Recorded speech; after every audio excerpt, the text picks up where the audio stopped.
So we have this topic reflection of light, मगर on the basis of what, हाइगन theory. ठीक है, हाइगन theory की बेसिस पर हम एक्सप्लेन करेंगे। देखिए बेटा, इस तरह से कंसिडर कर लीजिए, आपके पास एक स्मूथ सरफेस है, इस तरह से एक है स्मूथ सरफेस,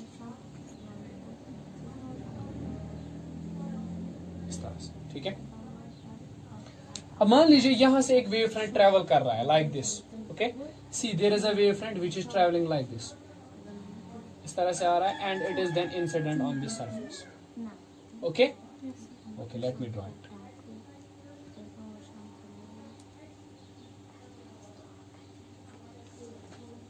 अब प्लेन वेव फ्रंट बनाया है तो अंडरस्टूड ही है कि लाइट सोर्स बहुत दूर है ना। This is the wave front, थोड़ा सा बड़ा बना लेते हैं। Okay, this is the wave front, right. जो वेव फ्रंट कहां से आ रहा है, ट्रेवल करते हुए आ रहा है। ठीक है, कहां से, यहां से, इस तरह से आ रहा है, यहां से।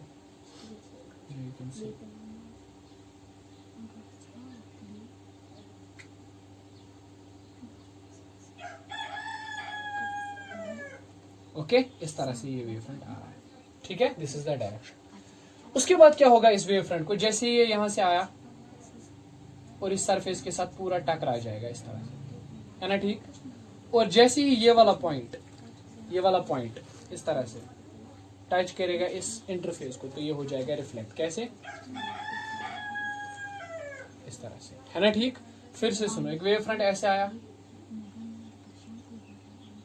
इसके ऊपर पड़ा, और उसके बाद ये वेव फ्रंट रिफ्लेक्ट होकर ऐसे आ जाएगा, है ना। ठीक, ये पॉइंट जो है यहां पर होगा, ये पॉइंट यहां पर आ जाएगा, और ये पॉइंट तो वैसे वहीं पे है। ठीक है, इस तरह से सुनो कैसे। I will just draw the diagram and then I will explain. Okay, this is the wave. यही वाला वेव फ्रंट है ना। ठीक, ये पॉइंट कहां पर पहुंच गया, यहां पर।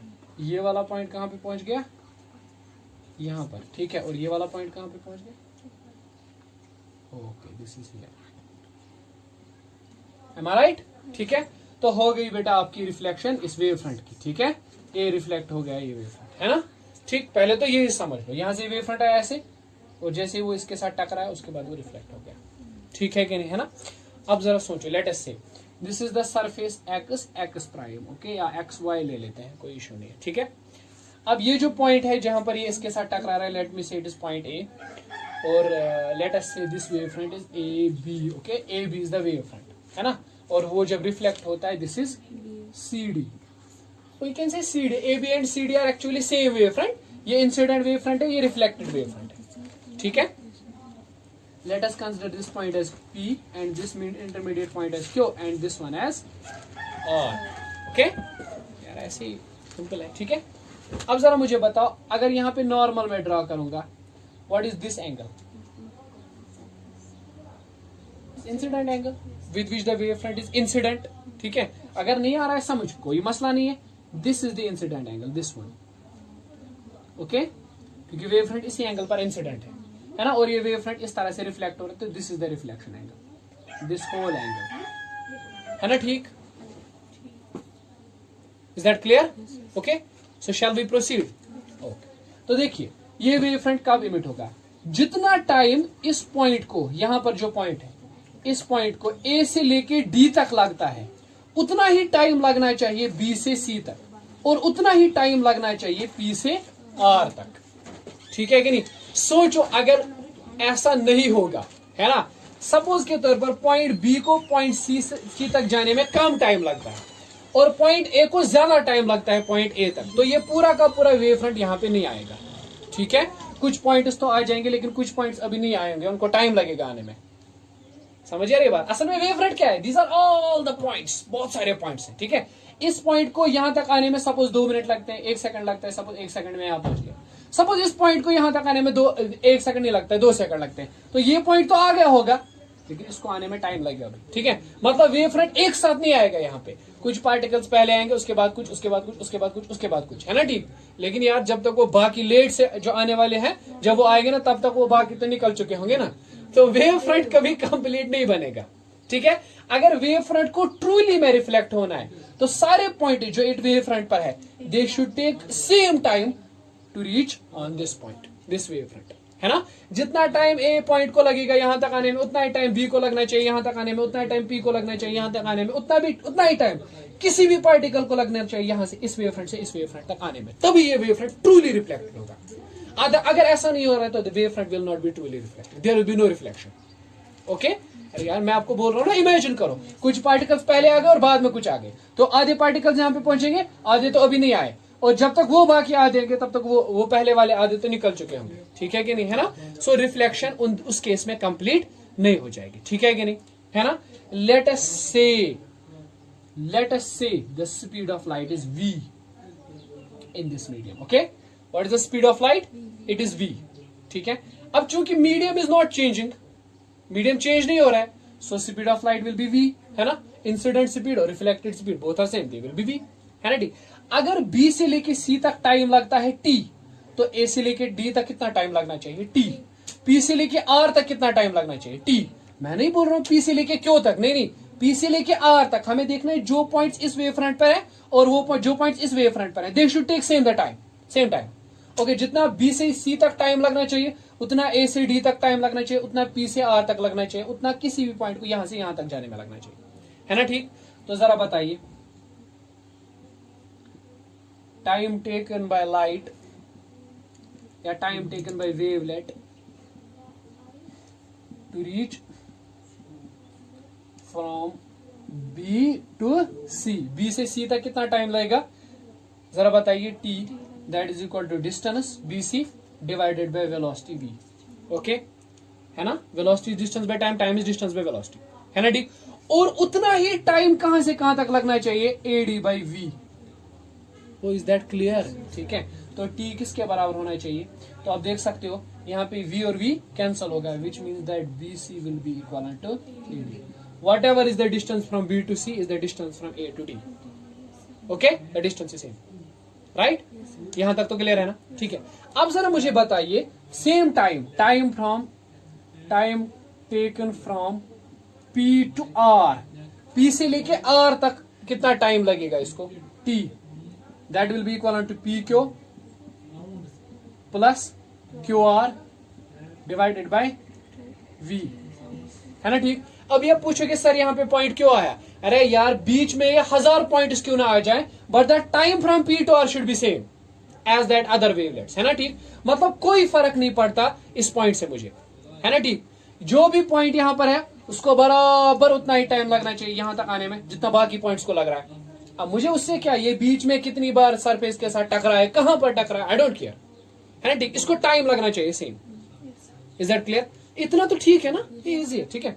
तो यहां पर ये, ठीक है, तो you can say T is equal to PQ by V plus QR by V।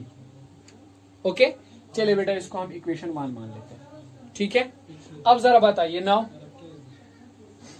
आप मुझे बताइए ट्रायंगल PAQ, ये वाला triangle PAQ, okay, using this triangle PAQ, जरा मुझे बताओ साइन I किसके बराबर आएगा, okay, tell me sine, it is this perpendicular PQ divided by AQ, good, ठीक है, AQ, है ना। तो यहां से आप PQ निकाल सकते हो, it is AQ sine I, है ना, ठीक। ओके, सिमिलरली इन ट्रायंगल और CQ,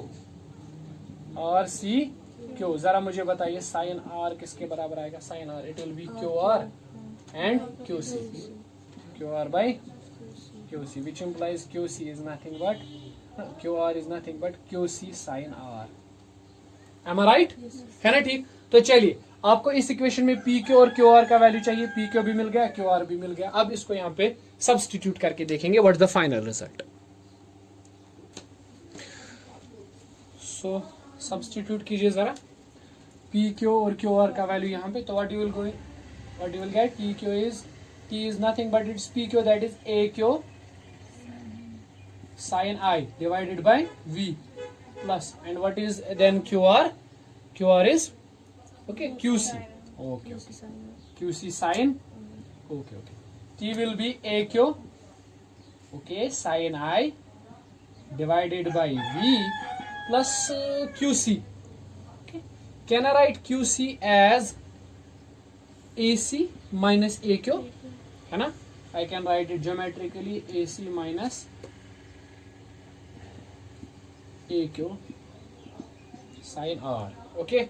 तो you can write T as, जरा बताइए बेटा, AQ sin I. This is plus AC sin R, है ना, minus, okay, AQ sin R, and then we have divided as V. Okay, so what we are going to get is T is okay. How can I write it? I can write it AQ as common factor and sin I minus sin R, है ना, plus as AC divided by V. ठीक है. Okay, let me repeat my point once again. I am saying that कि जो wave front है truly reflection कब होगी, जितना टाइम B से C तक लगता है, A से D तक लगता है, उतना टाइम P से R तक लगना चाहिए. ठीक है. सो मतलब दिस पॉइंट क्यों, ये पॉइंट क्यों जो है ना, इससे कोई फर्क नहीं पड़ता है. ठीक है. It is independent, we are independent. ठीक है. Our reflection is independent of this distance A क्यों और दिस डिस्टेंस क्यों C, है ना. वी डोंट कंसिडर इट, हमें कोई फर्क नहीं पड़ता ये पॉइंट कहां पर है.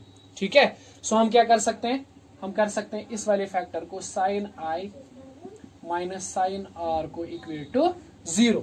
क्यों इक्वेट कर सकते हैं इस फैक्टर को 0? क्योंकि हमें क्यू पॉइंट से इंडिपेंडेंस है. ठीक है. Because Q point is, we are actually the reflection of light is independent of Q.